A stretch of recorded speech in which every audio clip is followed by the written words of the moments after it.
Please welcome Dr. Emil Freireich, an American Cancer Society funded researcher from the University of Texas, MD Anderson Center. Dr. Freireich and his research partner, Dr. Emil Freireich, developed the world's first treatment leading to a complete cure for leukemia patients. The Freireich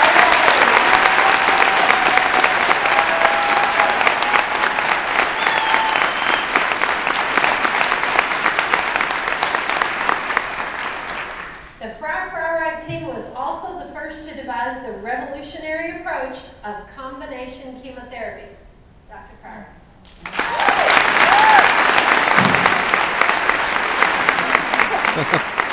I began treating cancer in 1953. And I've done so for my entire life since that time. What I'm going to try to do in the 9 minutes I have is to give you a feeling for what's happened in one professional lifetime. That will allow us to imagine what's going to happen in the next professional lifetime. In 1953, the diagnosis of cancer was a death sentence. People dreaded the word cancer. It wasn't repeated in good company. The treatment for cancer was surgery. Surgery which was horribly disfiguring.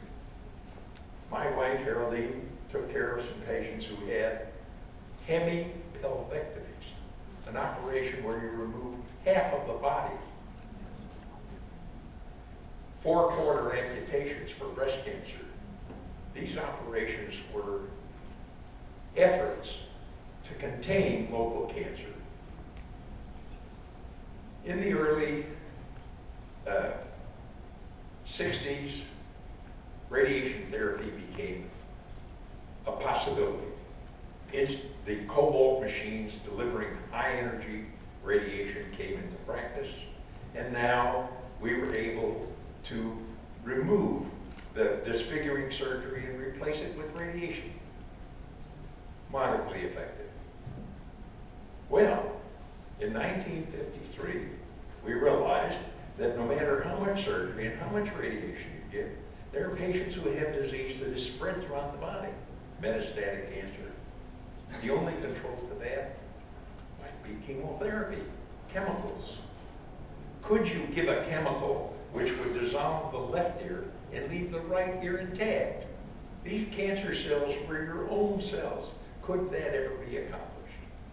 Well, a few hardy people started off on that road. We were called the poisoners of the year. A hopeless journey in 1953. Now we're going to leap forward to 2008.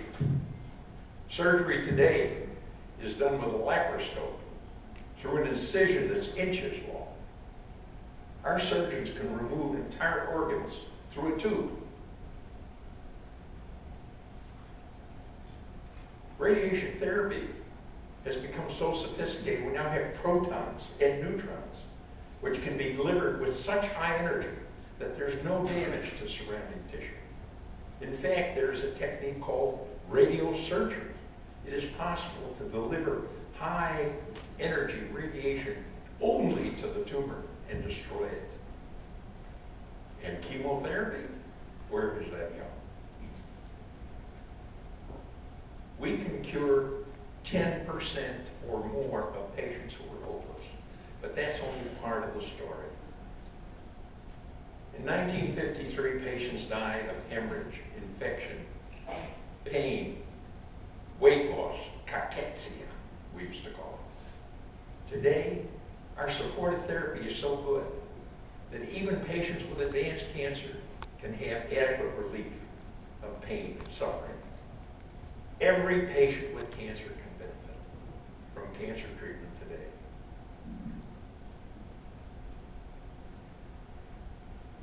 You already heard about the story of children with leukemia. Leukemia was the leading cause of death in 1953 from cancer in children. Today, 85% of those children can be cured with chemotherapy.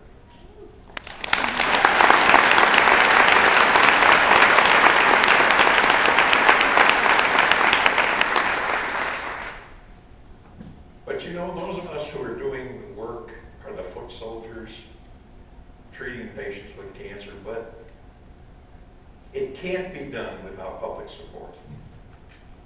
The funding to support research in our academic centers comes from government, from American Cancer Society, from all volunteer organizations.